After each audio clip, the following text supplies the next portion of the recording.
पहले तो मुझे ये बताइए कि घाव क्या है। तो अगर हमारे शरीर में कहीं पर घाव है और हमारी बॉडी का इम्यून सिस्टम बॉडी अच्छे से रिस्पांस कर रही है तो 4 से 6 हफ्ते में आसानी से ठीक हो जाना चाहिए। ये मैक्सिमम टाइम लिमिट है। एंटीबायोटिक बहुत रोल प्ले करती हैं घाव को ठीक करने में। रिमॉडलिंग नहीं हो पा रही है या कह सकते हैं प्रोलिफरेटिव स्टेज ठीक से नहीं हो पा रही है तो घाव जो है वो ठीक नहीं हो पाता है। तो अगर कभी भी वो चलते हुए जा रहे हैं और उनके पैर में कुछ लग गया तो उनको पता नहीं चलता क्योंकि सेंसेशन कम है। मेडिसिन सिर्फ वो इन्वायरमेंट प्रोवाइड करती है ताकि घाव को ठीक से भरा जा सके। तो ये पुराने घाव ठीक करने का इलाज क्या है? तो पहली बात तो ये कि अपने आप बहुत ज्यादा नुस्खे या बहुत सारी चीजें घरेलू तौर पे लंबे समय तक ना आजमाएं। जैसे नीम बहुत अच्छी एंटीसेप्टिक एंटीबायोटिक है नेचुरल तौर पे।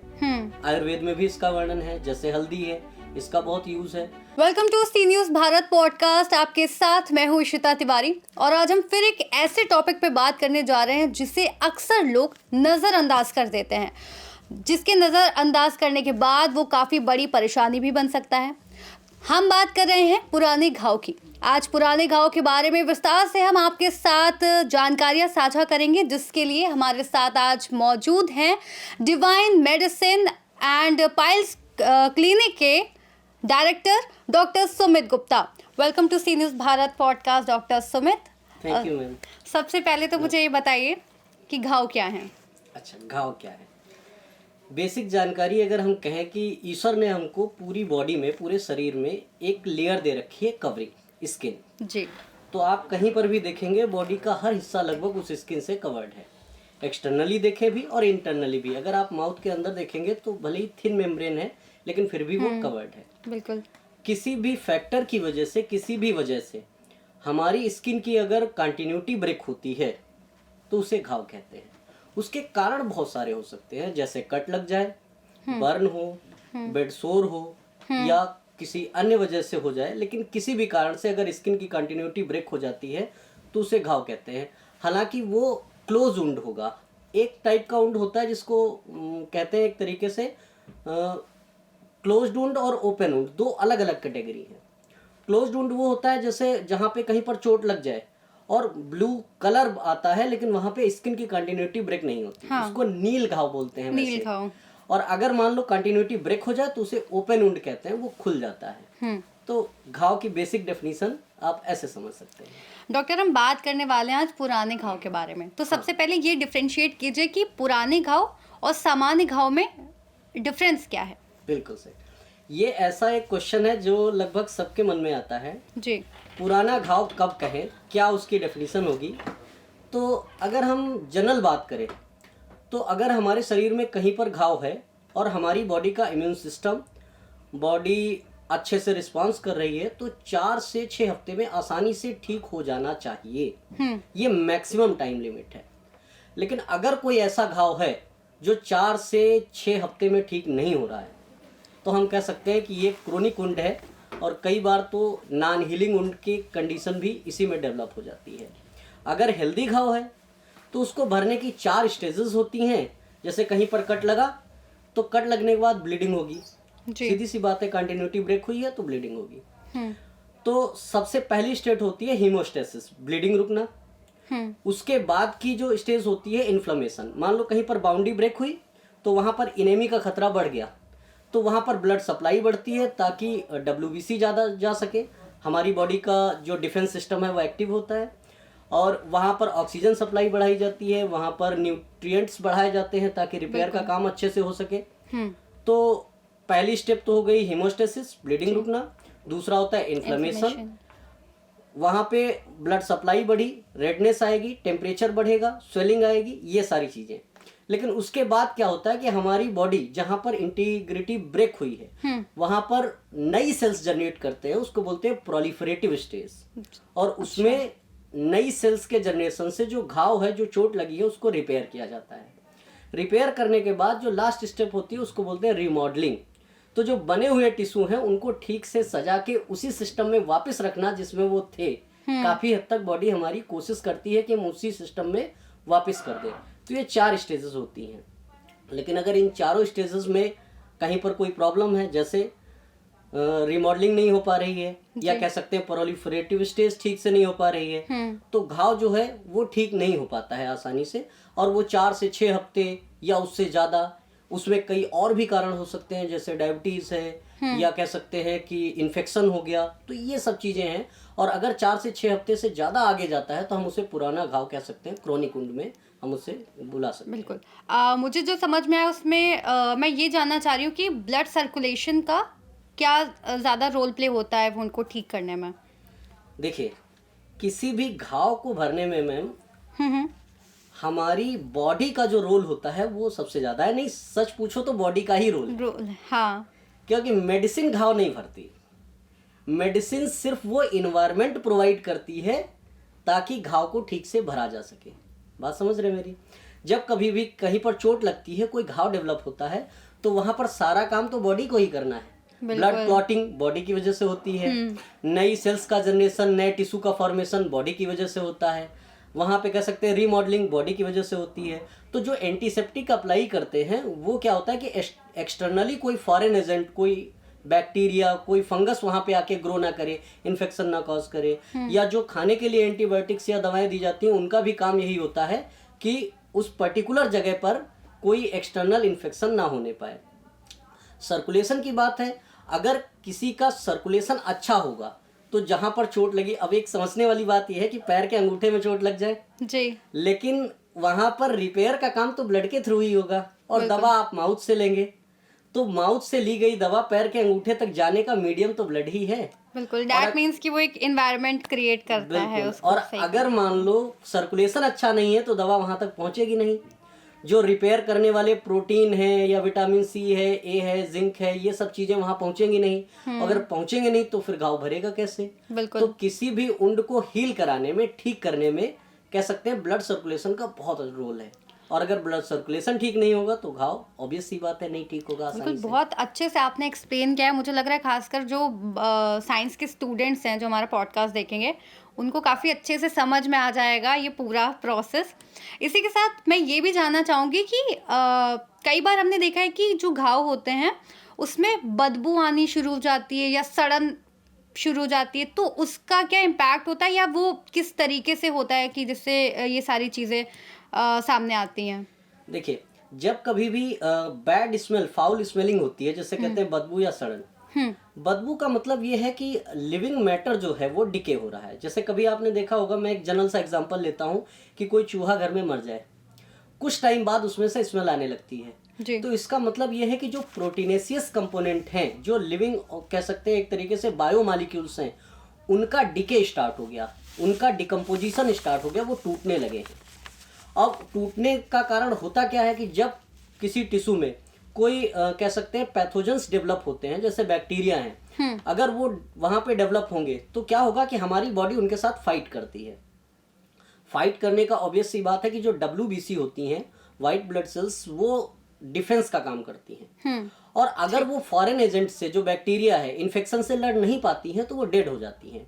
और जब वो डेड हो जाती हैं तो कह सकते हैं कि वही पस का फॉर्मेशन होता है। हाँ। और इसीलिए वहां पर बैड स्मेल आती है, कह सकते हैं गंदी सी बदबू आती है। ये इंडिकेशन है कि ये घाव जो है ये खराब होने की कंडीशन में जा रहा है, ये ठीक होने की दिशा में नहीं जा रहा है। तो ये पुराने घाव ठीक करने का इलाज क्या है? इलाज तो कह सकते हैं बहुत सिंपल है। अगर कभी कोई घाव होता है तो पहली बात तो ये कि अपने आप बहुत ज़्यादा नुस्खे या बहुत सारी चीज़ें घरेलू तौर पे लंबे समय तक ना आजमाएं। अगर कोई घाव होता है तो एक लिमिट है कि जैसे 2-4 दिन अपने घर में कोई चीज़ यूज़ कर ली, जैसे ट्रेडिशनल मेडिसिन है उनका इस्तेमाल कर लिया। ट्रेडिशनल मेडिसिन जैसे नीम बहुत अच्छी एंटीसेप्टिक, एंटीबायोटिक है नेचुरल तौर पे। आयुर्वेद में भी इसका वर्णन है। जैसे हल्दी है, इसका बहुत यूज़ है। तो ऐसी बहुत सारी चीज़ें हैं। जैसे त्रिफला है, उसका भी यूज़ होता है आयुर्वेदिक तौर पर। तो और बहुत सारी लोग जो गांव में लोग रहते हैं उनको कई सारे ऐसे प्लांट पता होते हैं जिनकी पत्तियां पीस कर डायरेक्ट घाव वाली जगह पर अप्लाई कर लेते हैं।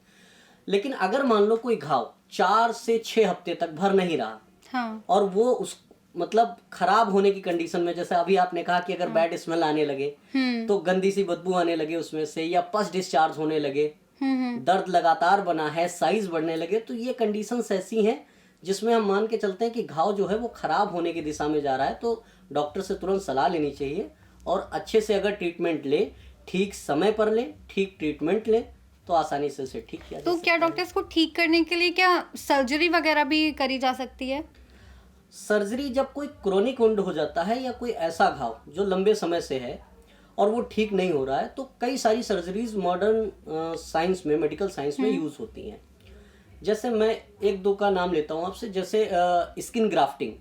हाँ। कहीं पर जैसे घाव है, लंबे समय से ठीक नहीं हो रहा, तो जो प्लास्टिक सर्जन्स होते हैं वो क्या करते हैं, कहीं और की स्किन पतली सी लेयर लेके उस पर्टिकुलर जगह पर लगा देते हैं। तो क्या होता है कि वो जो नेचुरल स्किन नहीं आ पा रही थी, आसानी से नहीं ठीक हो रही थी, तो वहाँ पर जो ग्राफ्टिंग के बाद स्किन लगाई गई है उससे ठीक करने में हेल्प मिलती है। एक्सटर्नली इन्फेक्शन रोका जा सकता है उससे, अगर कोई फ्लूइड डिस्चार्ज हो रहा है तो वो रुकेगा।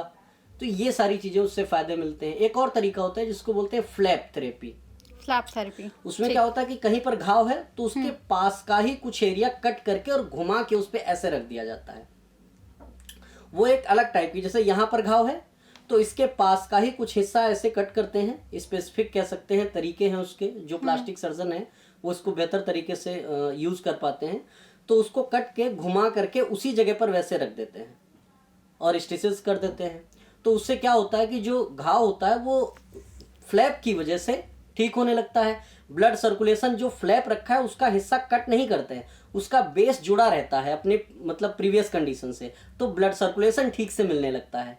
ब्लड सर्कुलेशन ठीक मिलेगा तो मेडिसिन ठीक से पहुंचेंगी, न्यूट्रिएंट ठीक से पहुंचेंगे, तो घाव ठीक हो जाएगा। एक छोटा सा सवाल ये है कि एंटीबायोटिक्स का भी थोड़ा रोल समझाइए कि क्या रहता है उनको ठीक होने में। एंटीबायोटिक्स का रोल तो बहुत है, क्योंकि अगर कहीं पर कोई घाव हुआ है तो हमारी बॉडी की कह सकते हैं जो स्किन की कंटिन्यूटी है वो ब्रेक हुई। मैं आपको थोड़ा सा एग्जांपल से समझाता हूँ। जैसे हमारी कंट्री का जो बॉर्डर है, हमारी बॉडी की जो स्किन है सेम रोल में है मान लीजिए। तो अगर कहीं पर घाव हुआ है, तो जैसे किसी एनिमी ने अटैक किया या किसी अदर वजह से बॉर्डर टूट गया, जो फेंसिंग थी, जो दीवार थी वो टूट गई, तो अगर कहीं पर दीवार टूटी है तो वहां पर कह सकते हैं दुश्मन का खतरा ज्यादा है, तो इन्फेक्शन का खतरा ज्यादा है वहां पर। तो एंटीबायोटिक एक तरीके से ऐसा काम करती है कि जो फॉरेन पैथोजेंस हैं, जैसे बैक्टीरिया हैं, उनको आने के टाइम पर उनका इन्फेक्शन होने से रोकती है। और अगर इन्फेक्शन नहीं होगा, मतलब वहां पे फर्दर अटैक नहीं होगा, तो उस बाउंड्री को रिपेयर करना आसान हो जाएगा। अब मान लो कहीं पे लड़ाई भी चल रही है और दीवार भी रिपेयर करनी है, तो मुश्किल काम है। लेकिन अगर मान लो जो दुश्मन है वो अटैक नहीं कर रहा है या उसको किसी वजह से रोक दिया गया है, तो हम आसानी से उसको ठीक कर सकते हैं। एंटीबायोटिक बहुत रोल प्ले करती हैं घाव को ठीक करने में। वेल एक्सप्लेन डॉक्टर सुमित, बहुत ही अच्छी तरीके से आपने एक्सप्लेन किया है ये। हम बात कर रहे थे पॉडकास्ट से पहले, एक टर्म यूज हुआ था डायबिटिक फुट का, उसके बारे में बताइए कि डायबिटिक फुट क्या है, और साथ में ये भी बताइए कि जो डायबिटीज के मरीज हैं उनको उनके जो घाव होते हैं उनको कितना एहतियात बरतना चाहिए उसमें। डायबिटिक फुट आज के टाइम पर ये बहुत बड़ी प्रॉब्लम है। डायबिटिक फुट के कारण बहुत सारे हैं, मैं थोड़ा सा इसको विस्तार में अगर बताऊं, क्योंकि ये बहुत सारे लोग इससे सफ़र करते हैं। मेरे पास तो कुछ ऐसे पेशेंट हैं जिनका पैर में 2-2 साल से घाव रहा, उन्होंने बहुत सारा ट्रीटमेंट लिया, बोन एक्सपोजर तक हो गया, और डॉक्टर ने बोला कि मतलब एम्पुटेशन होगा, पैर काटना पड़ेगा। लेकिन ईश्वर की मेहरबानी रही, कुछ अच्छी दवाएं हैं, आयुर्वेद में बहुत सारी ऐसी दवाएं हैं जो मतलब घाव पे बहुत अच्छा काम करती हैं, तो वो धीरे धीरे ठीक हुए। तो अगर डायबिटिक फुट की बात करें, तो जिन लोगों को डायबिटीज़ होती है उनकी बॉडी में ब्लड सर्कुलेशन जो होता है वो थोड़ा पुअर हो जाता है, कम हो जाता है। एक और चीज़ होती है जिसको बोलते हैं पेरिफेरल न्यूरोपैथी, उनमें पैरों में ज़्यादातर देखा जाता है कि सेंसेशन कम हो जाता है। तो अगर ब्लड सर्कुलेशन कम हो गया और सेंसेशन भी कम है, तो अगर कभी भी वो चलते हुए जा रहे हैं और उनके पैर में कुछ लग गया, तो उनको पता नहीं चलता, क्योंकि सेंसेशन कम है और पता नहीं चलता है, तो वो मतलब चलते जा रहे हैं तो वो घाव में चोट, कई बार ऐसा होता है कि एक ही बार पैदल टहलने निकले 2-3 जगह घाव हो गया, सेंसेशन नहीं था, बाद में पता चला अच्छा घाव हो गया।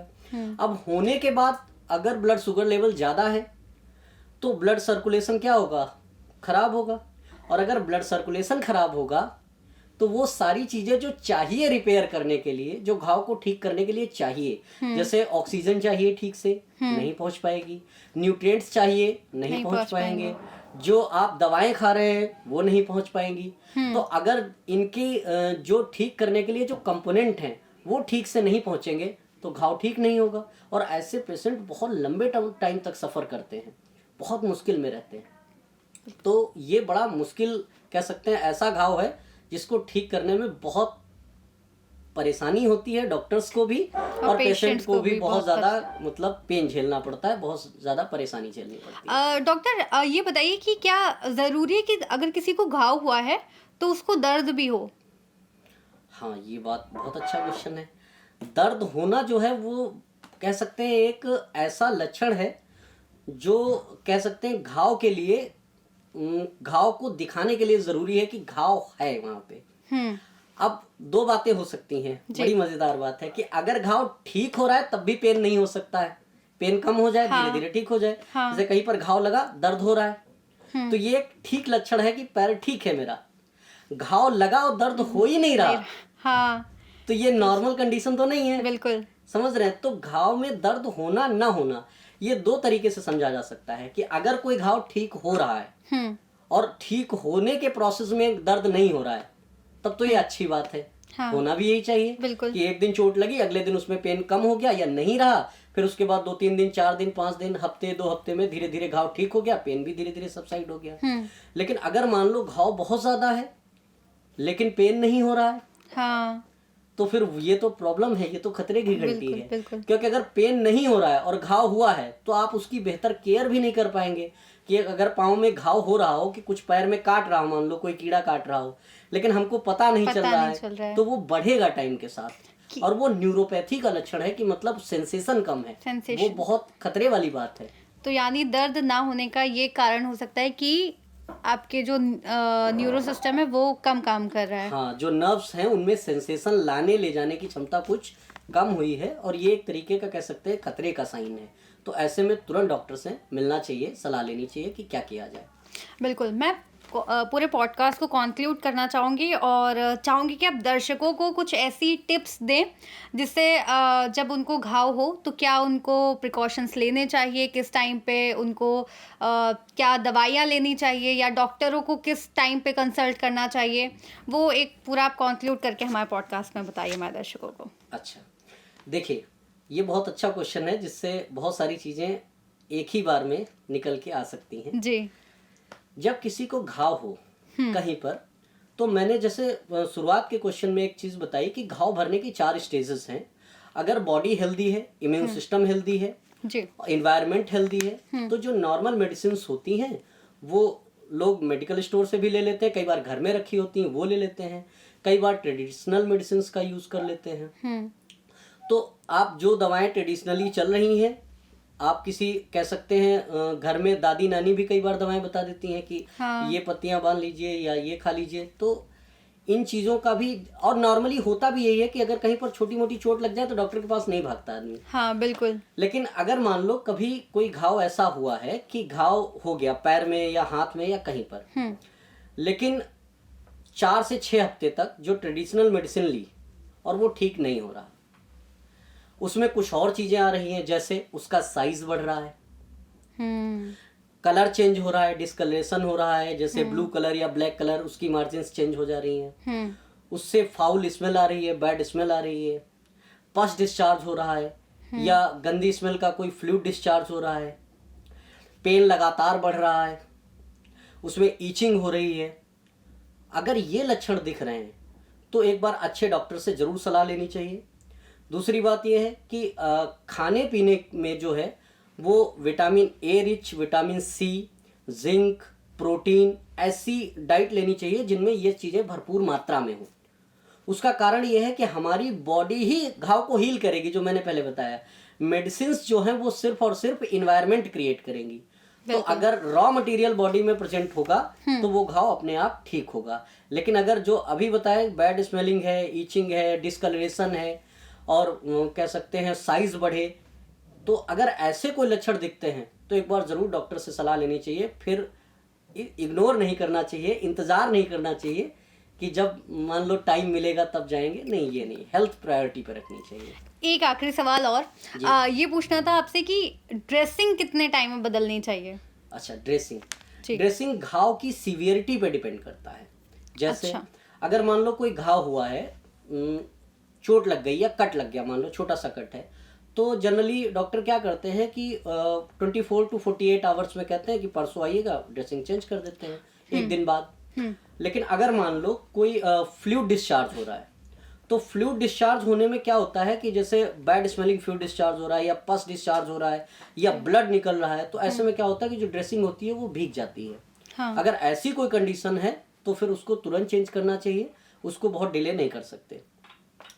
और अगर कभी ऐसा होता है कि जैसे मेजर सर्जरी की बात करें कि बहुत बड़ी सर्जरी हुई है, तो और बॉडी हेल्दी है, इन्वायरमेंट हेल्दी है, सारा कुछ हेल्दी सिस्टम है, तो फिर क्या करते हैं डॉक्टर साहब ने देखा होगा कि बड़ी बड़ी सर्जरीज में 5 to 7 डेज का टाइम दे देते हैं कि अगले 5 डेज बाद चेंज कर देंगे। तो उससे ये डिपेंड करता है कि जो आपका वुंड है वो किस तरीके का है, और कह सकते हैं कि उसकी सीवियरिटी कैसी है, उसमें कैसे लक्षण दिख रहे हैं, तो उस बेसिस पर डॉक्टर खुद ही उस पर डिसीजन लेता है कि कब चेंज करनी चाहिए। डॉक्टर ये बताइए, जो डायबिटीज के पेशेंट्स हैं उनको क्या प्रिकॉशंस लेने चाहिए?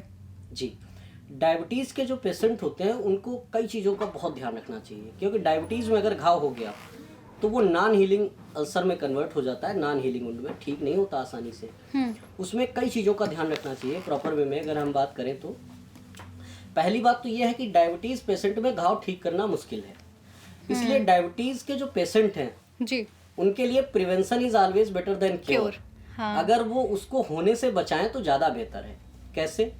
जैसे जिन लोगों का डायबिटीज है वो अपना शुगर लेवल कंट्रोल में रखें, कंफर्टेबल शूज या स्लीपर्स पहने, पहनने से पहले एक बार चेक जरूर कर लें कि उसमें कोई छोटा पार्टिकल, कई बार क्या होता है कि जूते में कोई छोटा सा कंकड़ या कुछ ऐसा है जो अच्छा न्यूरोपैथी की वजह से अगर वो रह गया उसमें और आप पहन के टहलने निकल गए तो पता भी नहीं चलेगा और वो उसमें घाव करता रहेगा। तो उसमें अंदर भी देख लें कि कुछ है तो नहीं। नंगे पैर टहलने से बचे, क्योंकि नंगे पैर टहलेंगे तो कभी कुछ लग सकता है पैर में, सेंसेशन वैसे ही कम होता है उन लोगों में। दूसरी बात ये होती है कि जब कभी भी टाइम मिले तो अपने पैरों को चेक करें, साफ करें, खासकर उंगलियों के बीच में जरूर ध्यान से देखें। गर्म पानी से बहुत ज़्यादा पैरों को धुलने के चक्कर में नहीं रहना चाहिए, क्योंकि गर्म पानी सेंसेशन कम है और पानी अगर ज़्यादा गर्म हो तो आइडिया नहीं लगेगा कि कितना गर्म है, तो वो जल सकते हैं पैर। तो इन सब चीज़ों का बहुत ध्यान रखना चाहिए। लेकिन अगर कहीं पर कोई कट या छिला हुआ या फोड़ा फुंसी कुछ ऐसा दिखे तो डॉक्टर से जरूर सलाह लेनी चाहिए, और समय रहते डायबिटीज पेशेंट को जल्दी से जल्दी सलाह लेनी चाहिए।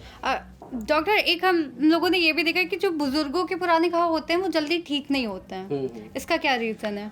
बुजुर्गों की बॉडी में अगर हम कहें तो उनका एज फैक्टर की वजह से उनका इम्यून सिस्टम वीक हो जाता है। इम्यून सिस्टम भी वीक है, ब्लड सर्कुलेशन भी पुअर होता है। और एक जो अभी आपने क्वेश्चन पूछा डायबिटीज वाला, आपने देखा होगा कि ज्यादातर बढ़ती हुई एज में डायबिटीज होने के भी चांसेस रहते हैं।